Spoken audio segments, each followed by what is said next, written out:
گزشتہ شب جس وقت اسلام آباد میں وزیر اعلیٰ ملاقات کے لیے اڈیالہ آئے تھے تو وہاں سے وہ کے پی ہاؤس پہنچے. اسی دوران اس کے پیچھے ایک عشائیہ ہوا ہے جس میں وزیر اعلیٰ تو نہیں شامل ہوئے لیکن اپوزیشن اتحاد کی جانب سے ایک عشائیہ دیا گیا جس میں محمود خان اچکزئی نے عشائیہ دیا, جس میں مصطفیٰ نواز کھوکھر شریک ہوئے, اسد قیصر شریک ہوئے, علامہ ناصر عباس شریک ہوئے, جنید اکبر شریک ہوئے, عاطف خان شریک ہوئے, شہرام ترقی شریک ہوئے, اس کے علاوہ خونزادہ حسین یوسفزئی شریک ہوئے, متعدد مرکزی اور سینئر رہنما شریک ہوئے. جب یہ رہنما شریک ہوئے یہاں آج عشائیے میں تو اس دوران ایک نشست ہوئی سائڈ پر الگ سے پی ٹی آئی کے رہنماؤں کی, جس میں تیمور جگڑا بھی تھے, جس میں سلمان اکرم راجہ بھی تھے. ٹھیک ہے. سلمان اکرم راجہ نے ایک گفتگو کی اپنے ساتھیوں کے ساتھ اور وہ بڑی حیران کن گفتگو تھی. سلمان اکرم راجہ نے کہا کہ میں اڈیالہ سے ملاقات کر کے پہنچ رہا ہوں اور میری بانی پی ٹی آئی سے آج گفتگو ہوئی ہے وزیر اعلیٰ کے انتخاب کے بعد کے معاملات پہ, کابینہ کی تشکیل پہ اور بیرسٹر سیف اور مزمل اسلم پہ. انہوں نے کہا کہ ساتھیوں نے کہا کہ کیا بات ہوئی ہے سلمان صاحب, کیا فیصلہ خان صاحب نے کیا ہے, کیا بات کی ہے؟ باتیں تو بڑی ہوا میں چل رہی ہیں اور بڑے سنجیدہ لوگوں کو آگے کیا ہوا ہے لوگوں نے. اور آپ کو پتہ ہے مزمل اسلم کا کچھ پاور کوریڈورز میں بھی اور دوسرا خاص کر معاشی چیز میں یہ جو سرمایہ دار لوگ ہیں ان کے ساتھ کراچی کے بزنس کمیونٹی کے ساتھ بڑا تعلق ہے. تو اس وجہ سے مفادات ہوتے ہیں کہ خبریں اپنے ساتھی کو, اپنے تعلق والے کو عہدے پہ رکھنے کے لیے بہت سارے لوگ کوشش کرتے ہیں اور یہ سیاست میں ہوتا ہے. بالکل. لیکن سلمان اکرم راجہ نے جو خبر دی وہ یہ کہ میں عمران خان سے جب میں نے بات کی اور عمران خان سے پوچھا کلیئر پوزیشن کے حوالے سے, تو عمران خان نے کہا کہ میں نے کسی کو کوئی احکامات نہیں دیے, بیرسٹر سیف کو اور مزمل اسلم کو کام جاری رکھنے یا ان کو نئی کابینہ میں شمولیت کے حوالے سے مجھ سے منسوب کوئی بات درست نہیں ہے اور میں نے کوئی احکامات یا میں نے اپنی پارٹی کو کوئی ہدایات نہیں دی ہیں. اور میرے سورس یہ بتا رہے ہیں سلمان اکرم راجہ نے صرف وہاں بات نہیں کی, سہیل آفریدی سمیت پارٹی کی مرکزی قیادت کو بھی یہ پیغام پہنچا دیا ہے. آپ کو پتہ ہے اگلا مرحلہ خان نے 3 چیزیں بتائی ہیں کہ کرپشن سے پاک شخص کابینہ کا حصہ ہونا چاہیے, ٹھیک ہے, پارٹی کے بیانیے کو لے کے چلنے والا کابینہ کا حصہ ہونا چاہیے, تیسرا جس کو پر پارلیمانی پارٹی کو اور تنظیم کو اعتماد ہو. اور آپ کو پتہ ہے وہاں وزارتوں کے حوالے سے اور مشیر کے حوالے سے خان نے ایک ہی جملہ کہا تھا کہ کے پی کی اسمبلی سے, ممبران اسمبلی سے آپ کابینہ بنائیں, مشیروں کی اگر بات ہے تو ٹکٹ ہولڈر یا پھر تنظیمی عہدیدار جس کا نام دے دیں تو اس کو کابینہ میں شامل کیا جائے. اور اس طرح ساتھ لے کے سہیل آفریدی ایک مضبوط ٹیم لے کے آگے بڑھے اور سہیل آفریدی کو مکمل اختیار دیا گیا ہے. تو یہ بات تھی, اس پر خیبر پختونخوا میں پوزیشن کلیئر نہیں ہو رہی تھی. اب عمران خان نے چونکہ سلمان اکرم راجہ کو کہا ہے, متعدد وکلاء کے سامنے بات ہوئی ہے, وکلاء سے میری بات ہوئی, وہاں کے ساتھی جو تھے وہاں موجود اڈیالہ میں انہوں نے بھی اس بات کی تصدیق کی ہے. اور اب بیرسٹر سیف کے حوالے سے جو بڑی بات آپ کو میں بتاؤں, بڑی عجیب سی شاید پی ٹی آئی کے دوستوں کو لگے, پی ٹی آئی کے 3 رہنما ایم پی اے میری ان سے بات ہو رہی تھی تو انہوں نے ایک بات کی تصدیق کی کہ پارلیمانی پارٹی کے متعدد رہنما ایک جگہ اکٹھے ہوئے, ان میں تو ایک نے یہ بھی کہا کہ اگر سہیل آفریدی پرانی کابینہ کو برقرار رکھتے ہیں جس میں بیرسٹر سیف یا پھر مزمل اسلم اور اس طرح کے لوگ ہوں گے تو اگر ہوں گے تو اس نے کھڑا ہوا اور کہا کہ قسم میں اٹھاتا ہوں کہ میں اپوزیشن کے ساتھ مل کر تحریک عدم اعتماد لے آؤں گا, لیکن ایسے افراد جو بانی پی ٹی آئی کا جو بیانیہ ہمیں نظر آ رہا ہے اس کے مطابق نہیں چلتے, ان کے ساتھ چلنے سے بہتر ہے ہم اپوزیشن کے ساتھ جا کے بیٹھ جائیں, بہتر ہے کہ چاہے کلیئر پوزیشن ہو جائے بجائے اس کے کہ آپ انہی افراد کو لیں. تو پارٹی کے اندر اس وقت اتنی کشیدگی ہے. جب ایک اور آپ کو بات بتاؤں, اگر بیرسٹر سیف یا مزمل اسلم کے حوالے سے تنازع ہے تو اخلاقی طور پر انہی دونوں افراد کو ایک قدم پیچھے ہو جانا چاہیے, عہدے زیادہ اہمیت کے حامل نہیں ہوتے. میں آپ کو ایک بات بتاؤں, خونزادہ حسین یوسفزئی ہیں, وہ اپوزیشن اتحاد میں ترجمان ہے, ان کو بانی پی ٹی آئی نے پیغام بھجوایا کہ خیبر پختونخوا میں جاؤ, اگر تمہیں کوئی وہاں پوزیشن لینی ہے, وہاں پہ حکومت کے حوالے سے کوئی فیصلے ہیں یا چیزیں ہیں, تم جا کر وہاں پوزیشن حاصل کرو, وہاں پہ جاؤ کام کرو. بیرسٹر سیف نہیں ہے تو تم جا کر چیزوں کو دیکھو اور اس سے مضبوط انداز سے خیبر پختونخوا کی پالیسی میٹرز پہ تم اپنے ان پٹ دو. لیکن اس نے انکار کر دیا. اس نے کہا کہ میں اپوزیشن اتحاد کے ساتھ اس وقت اس پوزیشن پہ کام کر رہا ہوں کہ میرے لیے اپوزیشن اتحاد کے ذریعے ایک مزاحمت کی تحریک چلانا زیادہ ضروری ہے، اور سہیل پہ مجھے زیادہ اعتماد ہے، وہ ٹیم کو مشاورت سے اپوزیشن اتحاد سے لے کے چلے گا۔ یہ تو خنزادہ نے عمران خان کو پیغام بھجوا دیا، لیکن مسئلہ یہ ہے کہ باقی جو پی ٹی آئی کے اندر رہنما ہیں جو عہدے کے حوالے سے بڑے خواہش مند ہوتے ہیں، وہ کہاں ہیں؟ بالکل بیرسٹر صاحب کو یا ان کو بھی کوشش کرنی چاہیے باقی کوئی عہدے ایسے لے لیں یا انتظار کر لیں کہ کابینہ ایکسپینڈ ہوگی اس میں ہوگا، لیکن اس وقت تنازع کا سبب یہی چیز بن رہی ہے۔ اور میرے سورس یہ بتا رہے ہیں کہ اگر یہی ہوا تو سہیل آفریدی مشکل میں پڑیں گے۔ اور ایک اور بات بتا دوں آپ کو، سہیل آفریدی اگر سیاسی فیصلے کریں گے تو سہیل آفریدی بچے رہیں گے، سہیل آفریدی کسی ایڈونچر میں گئے، سہیل آفریدی کسی طرح کے کسی گروپ بندی کا حصہ بنتے ہوئے بیک اینڈ پہ بیٹھے ہوئے، جو ایک شخص جو سامنے نہیں آتا، سہیل آفریدی اگر وہ سنتے ہیں ان کو میں بتا رہا ہوں، اگر اس شخص کے مشورے پہ آپ نے عمل کیا جو پیچھے بیٹھا ہے ابھی تک سامنے نہیں آیا، تو آپ اس طرح مائنس ہوں گے کہ آپ کو بھی سمجھ نہیں آئے گی۔ میری ذاتی رائے ہے، آپ سیاسی فیصلے کریں گے تو آپ کو قوت ملے گی۔ آپ اگر سیاسی فیصلے کریں گے اپوزیشن اتحاد کے ساتھ ہوں، سنجیدہ لوگوں کے ساتھ ہوں، سیاسی مخالفین کے ساتھ بھی ہوں، لیکن اگر آپ نے سیاسی فیصلے کیے تو آپ کی عزت بھی بڑھے گی، آپ کے اقتدار بھی طویل ہوگا۔ لیکن آپ نے اگر کسی کی خواہش پر ایڈونچر کرنے کی کوشش کی، سوچا طاقت کے ذریعے خان کی رہائی ہو سکے گی، اگر آپ نے یہ سوچا کہ کوئی نیا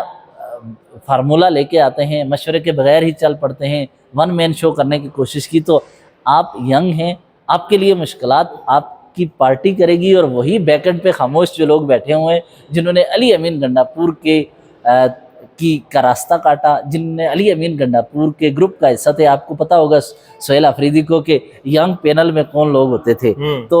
انہی میں سے جہاں وہ لوگ اپنے گروپ کے علی امین گنڈاپور کی پیٹھ میں چھرا گھونپ سکتے ہیں تو وہ ان کے لیے سہیل آفریدی کو مائنس کرنا بھی مشکل نہیں ہے۔ تو بہتر یہ ہے کہ سیاسی فیصلے اگر کریں عقل اور دانش سے تو سہیل آفریدی ایک کامیاب اور بہتر وزیر اعلیٰ ہو سکتے ہیں، لیکن ایک ہی چیز ہے کہ انہیں سیاسی فیصلے کرنے چاہیے اور بہتر انداز سے اپنے ورکرز کے ہمراہ، تنظیم کے ہمراہ آگے بڑھنا چاہیے۔ بالکل، آپ نے جیسے بات کی کہ سیاسی فیصلے خود کریں، عمران خان سے مشورہ کر کے چلیں اور کسی کی بات نہ سنیں، گروپ بندی میں اگر پڑے تو مشکلات نہیں، ہوں گی، کسی کی بات ہوگی، یعنی یہ نیگیٹو سائیڈ میں انڈیویجول کیپیسٹی میں کسی کی بات نہ سنیں، مشترکہ پارلیمانی پارٹی کی اور اجتماعی سوچ پر آپ آگے بڑھیں۔ بالکل ایسا ہے، اور اگر کسی ایڈونچر میں یا جس طرح پہلے ہے کہ اسٹیبلشمنٹ کے ساتھ اگر آپ بالکل کھلے عام آ کے ان کے ساتھ مقابلہ کر کے عمران خان کو رہا کروائیں گے تو پاکستانی تاریخ میں بدقسمتی سے ایسا کبھی نہیں ہوا، عدالتوں کے ذریعے، ڈیل کے ذریعے، مذاکرات کے ذریعے ہی حل نکلے ہیں، اور جتنے بھی سیاسی قیدی تھے وہ اسی طرح رہا ہوئے اور مفاہمت اسی طرح ہوئی۔ اور جس طرح ہم نے شروع میں بات کی کہ بیرسٹر سیف کی اور مزمل اسلم کی، تو شیرازی صاحب نے کہا کہ ہم نے سخت الفاظ استعمال کیے کہ انہوں نے جھوٹ بولا، لیکن بظاہر دیکھا جائے جس طرح خبریں چلیں اور لوگوں نے سوشل میڈیا پر یہ کمپین چلائی کہ وہ کابینہ کا حصہ رہیں گے، اور تضاد اس میں، چلیں جھوٹ کے بجائے تضاد کہہ دیتے ہیں، لیکن بیرسٹر گور کی جانب سے یہ بھی کہا گیا کہ عمران خان نے کہا ہے کہ مجھے پیرول پہ رہا کیا جائے تو میں افغانستان والا معاملہ یہ بھی سارا پکچر بتا دوں، یہ کلیئر پکچر بتا دوں، یہ پیرول پہ رہائی کے لیے بات نہیں ہوئی، یہ افغانستان کے کرائسس پہ بات ہو رہی تھی۔ تو اس نے خان نے کہا کہ یہ عجیب سے لوگ ہیں، مجھے پیرول پہ رہا کریں، میں جا کے 2 ملاقاتیں کروں گا، لوگوں کو موبلائز کروں گا، یہ کشیدگی ختم ہو سکتی ہے، یہ عجیب بات کر رہے ہو، ان کو جا کے سمجھاؤ کہ عقل کے ناخن لیں۔ یہ اس انداز سے بات ہو رہی تھی۔ وہ بیرسٹر سیف نکلتے ہوئے ریلیونٹ ہونے کے لیے انہوں نے بڑے خاص پیرائے میں وہ گفتگو لکھ دی، تو لیکن ہوتا ہے۔ میں آپ کو ایک اور بات بتاؤں، یہ جو میں نے کہا نا کہ ایڈونچر کا، اگر یہ خان کی رہائی کی کوششیں اپنے سر سے اتار کر تنظیم کو اور پارٹی کو دے دیں اور اپنی طرف سے مکمل اختیار انہیں دیں کہ پارٹی جو فیصلہ کرے گی میں ان کے ساتھ کھڑا ہوں، تو سہیل آفریدی کی عزت ورکر کے سامنے میں بڑھ جائے گی، اپوزیشن اتحاد کی نظر میں بڑھ جائے گی، اور سب سمجھیں گے کہ یہ سب کو لے کے چلنے والا ہے۔ لیکن ابھی تک میں یہ سمجھتا ہوں کہ سہیل آفریدی کا حقیقی چہرہ ابھی تک لوگوں نے نہیں دیکھا، یا ابھی تک مجھے بھی ان کا حقیقی چہرہ بطور وزیر اعلیٰ نظر نہیں آیا۔ اس کی وجہ یہ ہے کہ امام علی کا قول ہے کہ کسی شخص کو طاقت یا اختیار ملتی ہے تو وہ بے نقاب ہوتا ہے، کلیئر اس کا چہرہ پھر اصل نظر آتا ہے، وہ اصلیت سامنے آتی ہے۔ اب دیکھنا ہوگا کہ سہیل آفریدی کیا ثابت ہوتے ہیں، خود کو کیا ثابت کرتے ہیں، یہ وقت بتائے گا. لیکن مجھے جو وائبز آ رہی ہیں وہ جن افراد سے مشورہ آج کل کر رہے ہیں، مجھے یہ لگ رہا ہے کہ یہ چیزیں مثبت ہی رہیں گی. بالکل. اور چونکہ نوجوان ہیں، ابھی ان کو 2 دن ہی ہوئے وزیر اعلیٰ بنے، تو ان سے ابھی کوئی ایکسپیکٹ کرنا یا ان کی کوئی اس طرح کی مفروضوں پہ بات کرنا یا ان سے کوئی امیدیں رکھنا کہ کیا کریں گے، کیسا ہوگا، اب ظاہر سی بات ہے انہیں ٹائم لگے گا، ابھی کابینہ نہیں بنی تو ابھی ٹائم ہے. تو شیرازی صاحب، آپ نے بڑی خبر دی، تو ساتھ یہ بتائیے گا کہ عدالتوں سے بھی رجوع کیا جا رہا ہے. عمران خان سے کل ان کی ملاقات نہیں کی گئی اور ان کی جانب سے اب ہائی کورٹ سے رجوع کیا گیا ہے، سپریم کورٹ میں بھی درخواست دائر کرنے کا کہا گیا ہے. تو آپ کو کیا لگتا ہے کہ عدالتوں سے انہیں ریلیف مل پائے گا؟ پہلے تو کئی درخواستیں دائر ہوئیں، گنڈا پور صاحب کی جانب سے بھی ہوئیں، لیکن ان کی ملاقات نہیں کرائی گئی. تو کیا سہیل آفریدی کو عدالتوں سے انصاف ملے گا اور وہ عمران خان سے مل پائیں گے؟ سہیل آفریدی اور عمران خان دونوں کو عدالتوں کے بجائے سیاسی فیصلوں پر نظر رکھنی چاہیے، اور سیاسی فیصلے وہ کریں تو ان کے لیے زیادہ بہتر ہے اور وہ فائدہ مند بھی ہوں گے. اور ایک اور بات بتاؤں، سہیل آفریدی کی وزیر اعظم شہباز شریف سے ٹیلی فونک گفتگو ہوئی ہے. سہیل آفریدی نے کہا کہ بانی سے ملاقات میں نے کرنی ہے، میرا قائد ہے. تو آگے سے شہباز شریف نے کہا کہ میں معلومات لیتا ہوں اس حوالے سے اور آپ کو بتاؤں گا. پھر ان کی جانب سے کہا گیا کہ میں پوچھ کے بتا. تو بس اس ملک میں عدلیہ کا، ملاقاتوں کا، طاقتور لوگوں کا اتنا اختیار ہے، تو ایسے میں سہیل آفریدی اور عمران خان دونوں کے لیے راحت اور مثبت راستہ سیاسی فیصلوں میں ہے، اپوزیشن کے مشترکہ لائے عمل میں ہے. اگر وہ نہیں کرتے تو یہ بند گلی میں جاتے رہیں گے. اگر سیاسی فیصلے کرتے ہیں تو ان کو کے راستے کھلتے رہیں گے، نئے نئے مزاحمت کے انداز نظر آئیں گے. سیاست میں صرف چڑھائی کر دینا آپ کو بند گلی میں لے کے جاتا ہے، لیکن سیاست میں اگر مزاحمت کے مختلف انداز اپنائے جائیں تو آپ کچھ گین کر سکتے ہیں. اب دیکھنا یہ ہے کہ سہیل آفریدی عمران خان اور اپوزیشن اتحاد کے ہمراہ، پی ٹی آئی کے ہمراہ کچھ گین کرتے ہیں یا وقتی ریلیف کے لیے اپنے آپ کو پبلک میں پاپولر بنانے کے لیے نعرے بازی کرتے ہیں. علی امین گنڈاپور نے بھی پبلک میں نعرے بہت لگائے، میں متھا رنگ دے گا، جو کرنا ہوا کیا ہوا. اب وہ گھر جا چکے ہیں، ڈی آئی خان میں بیٹھ کے وہ وہاں پر مالٹے کھائیں گے، وقت انجوائے کریں گے، دھوپ لگایا کریں گے سی این میں بیٹھ کے. عقل اور شعور کے ساتھ اگر آگے بڑھا جائے تو پھر آپ کو آہستہ آہستہ تھوڑی تھوڑی سپیس لیتے ہوئے بڑھنا چاہیے، بجائے اس کے کہ لڑائی کے لیے آپ کبھی راولپنڈی کی طرف دوڑیں، کبھی آپ 26 نومبر کو ادھر دوڑیں، تو پھر مشکلات ہوں گی آپ کے لیے. بالکل. جیسا آپ نے بات کی، لیکن ہمارے ملک کے جو موجودہ حالات ہیں ان کو دیکھیں تو اتنا آسان نہیں ہے، چاہے وہ پی ٹی آئی ہو، کوئی بھی اپوزیشن جماعت ہو، اس کے لیے کہ وہ